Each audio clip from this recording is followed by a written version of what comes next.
Thank you, everyone, and what a perfect panel discussion to follow on from our last speaker. Thank you, Matt.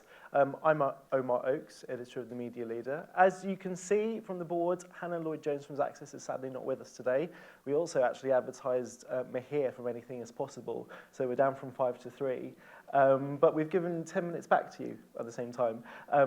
There's still lots to talk about, and anything better, we can actually get into more depth, I'm hoping. So this is about, is personalised and contextual creative worth the added cost and complexity? We've heard the creative argument for that. Let's talk about the media planning and buying side of it and tech. First of all, let's introduce yourselves. Flora, you've been on before in the morning, but maybe explain a bit about what you do. So you're head of implementation at OmniGov. OmniGov, in case you don't know, is Omnicom Media Group's special media buying division for the UK government, pretty big advertiser.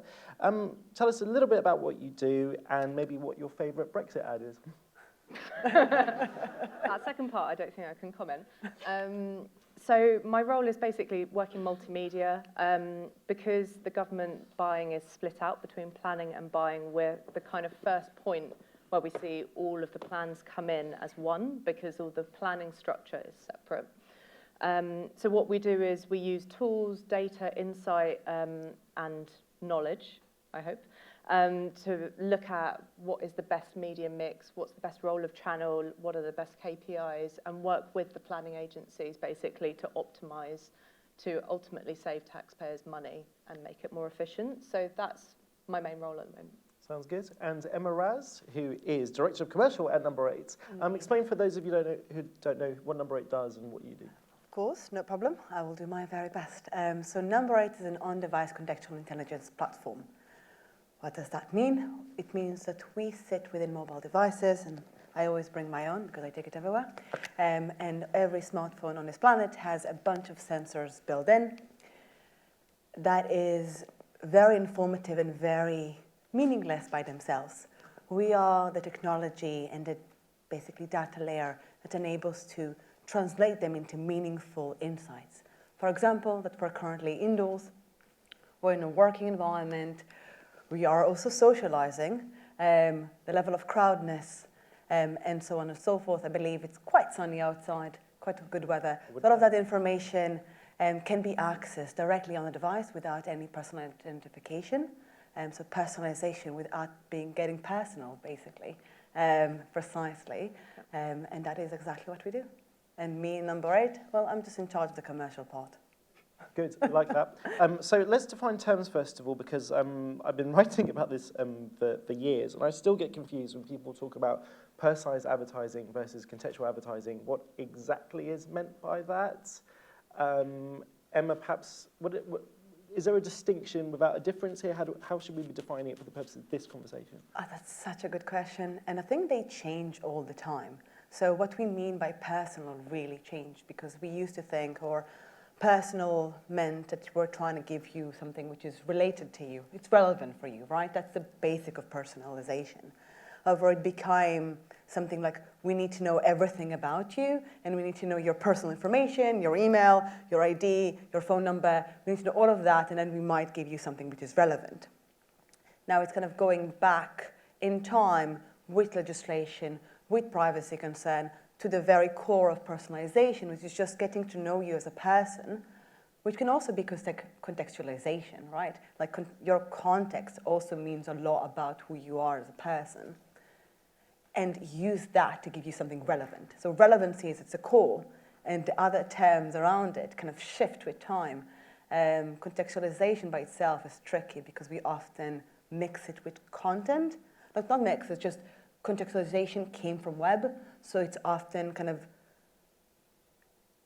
it's an alternative to context. You think context, you think content what people are reading. We argue that context can mean something much wider.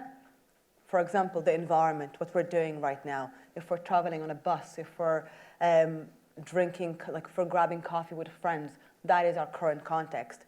And that has great impact to what we'll pay attention to, what will be relevant for us, what we'll remember at the end. From a media planning point of view, do you recognize that? Do you look at, I mean, when you're going through a plan, do you actually kind of have those terms in mind? Yeah, I think it's slightly different language, but same meaning, ultimately, from a media perspective. So I think that personalisation, generally you would go to more personalised by the actual, so targeting the person specifically, demographic, age, etc., and that's what you would probably default to.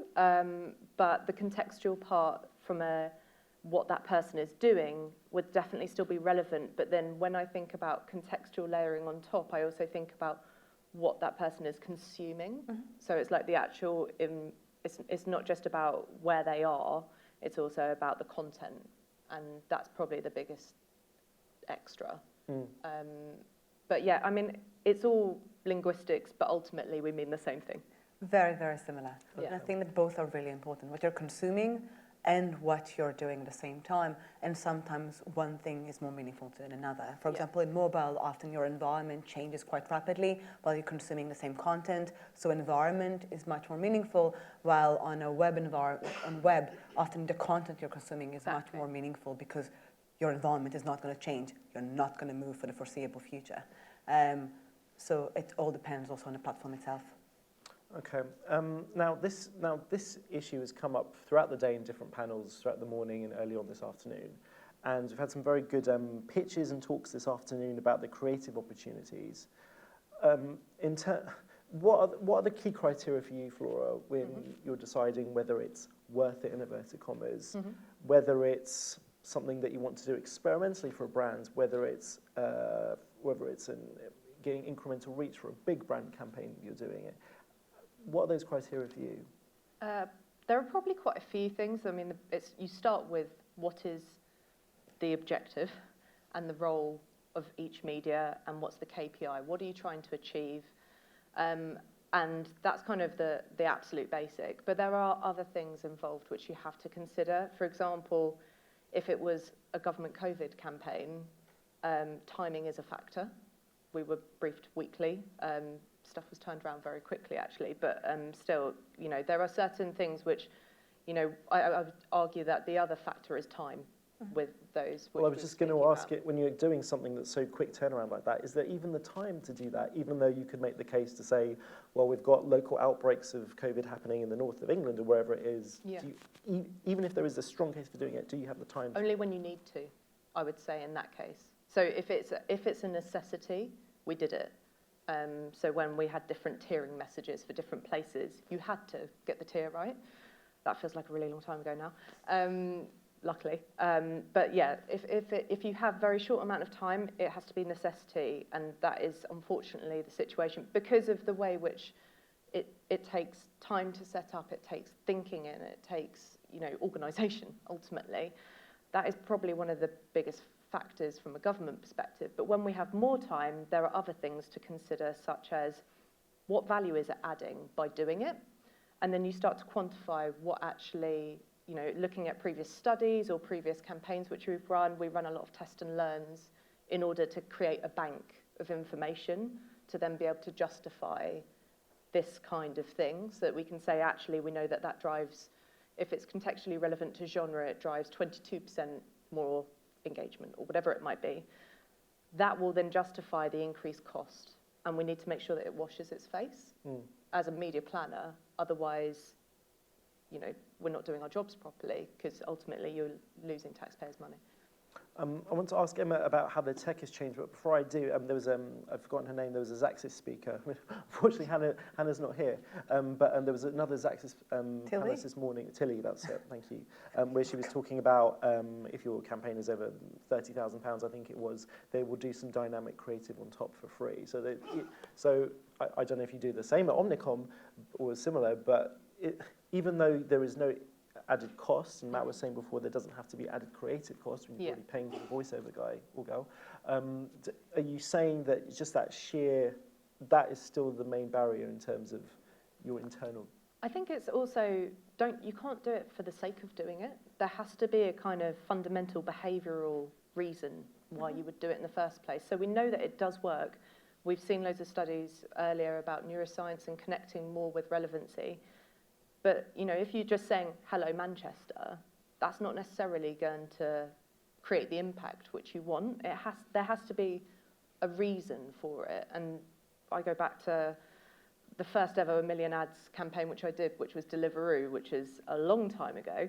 And I think that was the right way of using it, which was about, you know, different times of day, different food, different weather, different food, because that is, you want different things when you're a different time of day of week, etc.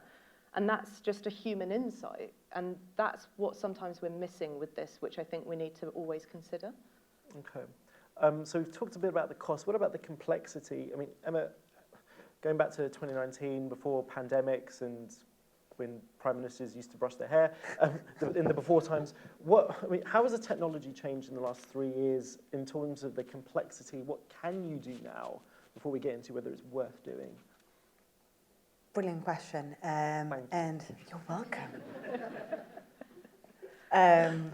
And the thing is, I think we're already on this journey of the technology, and I think it started way before the pandemic, and I think that the pandemic increased the use of audio, so we might have seen a spike of like, let's get it done and push for it now because there are so many more people using it, and especially with the rise of, we've heard earlier today, people are using, it's mostly like digital audio is a big part of audio consumption, and mobile phones play a huge part of it.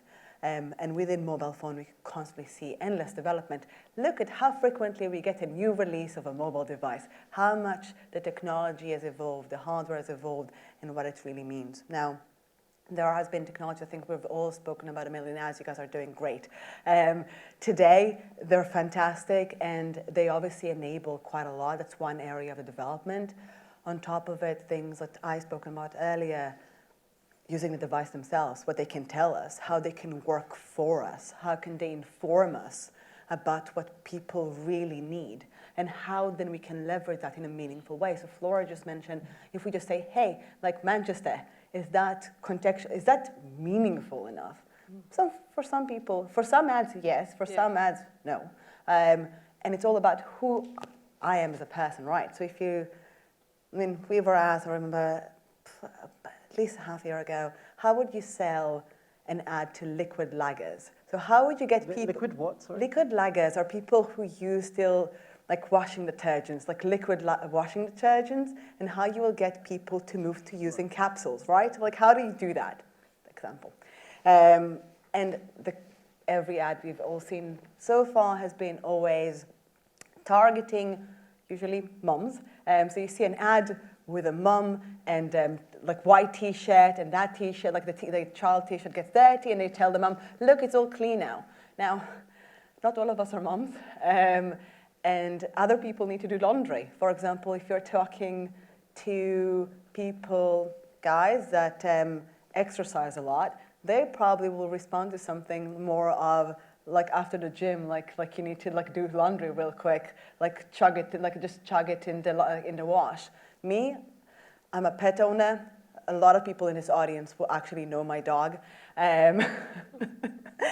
So I will probably connect if you show me like a whole like paw print or something on my clothes. I'm like, yes, that's my husky. And this will be something that I can emotionally connect to.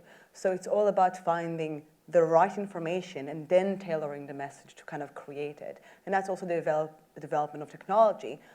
We now have a technology that enables us to do so. So we can take it much further. So like basically day part targeting 2.0.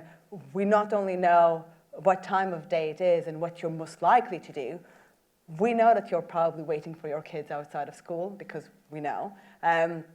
Or we can know that you're instead just chilling at home, and therefore we don't need to put you in a box. Your behavior creates the box for you. Your behavior tells us who you are. What's a rule of thumb, Flora, for, I'm mindful about frequency and bombardment. I mean, in terms of all the creative opportunities there are, what's your rule of thumb in terms of how much different creative you can have before it gets creepy, shoving ads down different people's throats? There's definitely a frequency cap which you'll want to calculate over time, which would be dependent on the platform. So radio would be a different frequency, average frequency to digital audio, to as in streaming, to podcasts, because you know if you buy into the same podcast, if you're a fan of that podcast, you will listen to it all the time, and it will be incredibly grating.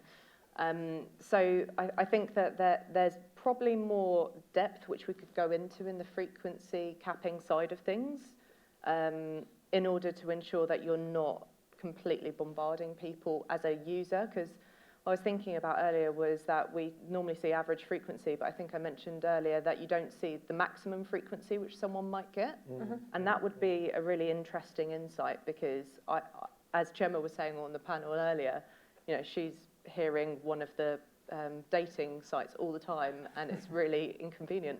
So I think that would be an interesting thing to look into, but it does need to be adapted and focused on who the target audience is, what other channels you're using, multimedia.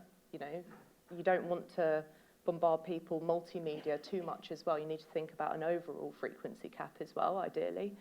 So there's a lot to be worked into in that space, I think. Yeah, okay. If anyone has any questions, wave your arm, shout oi, or anything else you need to do. I was going to say, actually, on the relevancy point, if that's okay. Yeah. So inclusivity and diversity is obviously a really important point, and adapting your creative to be as inclusive as possible is a really interesting area of personalisation, which, you know, we all need to, especially government. For government, it's incredibly important to ensure that we're speaking to everyone in a relevant way. But there's a line between making it too personalised, right? So that, you know, if you're speaking to someone from a certain ethnicity and you're trying to target them in a certain way and you're using their data to do that, is that the right thing to do versus is it not? It becomes down more to an ethical side of things, but if it's for the right message, it might be a good thing. So this is a bit of a challenge. I completely agree. The thing is, you just asked about creepiness and how do you avoid a creepy factor, which is privacy. The entire, like if anyone saw Apple's ads, recent ad regarding privacy, they really illustrate the creepy factor. It's really interesting, but that really comes down to the data. Almost like a lot of it, what we found, that it comes down to the type of data that you use. So one of the mistakes we fall down to always using demographic information. Yeah. But demographic information is one of those, the type of information that gets really abused and used by the industry, where that dating ad that Gemma's heard, usually targeted for women of a certain age. Also, all women over the age of 25 have been targeted for baby ads, regardless of your life choice, which makes you feel really judged by society. Like, you know what, I have to have a baby. I'm sorry, I just don't. Have a dog. So, that kind of information can be really abused, and you feel like you're being boxed, you feel like you're being watched, you feel like you're being heavily targeted to, which is like, you know what, this is not who I am. Unlike something which is truly relevant, which actually looks at, okay, you're a jogger, so you're a jogger. If you're showing me like running shoes, I am a jogger, that is relevant to me. Also, I don't feel like you're really invading my privacy in a way that is very emotional and very personal. That's exactly it. So the way which we've been speaking about it at OmniGov is relevancy is appropriate when you don't look at personal attributes, and instead you look at behavioural signals. Exactly. That's the main difference, right? So that makes it completely fair. It also makes it more contextual, and ultimately it feels less invasive. So I think that would be my suggestion as well. Okay, we've just got a couple of minutes left. I wanted to ask you, we don't have a media owner on the panel, but if we did, how could we ambush them and say, this is what you need to give us, i.e. the advertisers and the media agencies working for the advertisers? What extra tools, what extra insights, what extra information do you need that we're not getting now? I've actually got a list. No, genuinely. Only because I was thinking about metrics earlier, which I thought were helpful. And lots of people have mentioned these before. So I think that this is important to bring it all together, because I think everyone should be thinking about these. Start writing this down. No, it's fine. I'll send it to you, don't worry. The 2 seconds, the minimum of 2 seconds thing on the gaming side was brilliant. The sound level from Christian and Ryan also makes total sense, so a minimum sound level. I also think that on podcasting, skip-through rate is something which would be amazing. And ideally, more information post-download, but I appreciate that's impossible. But there's just like, there are so many other metrics which are available on other digital platforms. And I know that it sounds like it's just a bit of a random list, but actually